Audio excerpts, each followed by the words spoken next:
Ukrainewar update.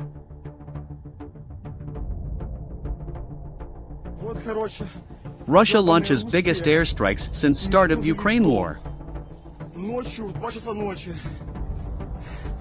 On October 10th, Russia does retaliatory mass airstrikes by raining cruise missiles on various cities of Ukraine, including its capital Kyiv, killing civilians and knocking out power and heat with its most widespread air attacks since the start of the war. Thousands of residents raced to bomb shelters as air raid sirens rang out through the day.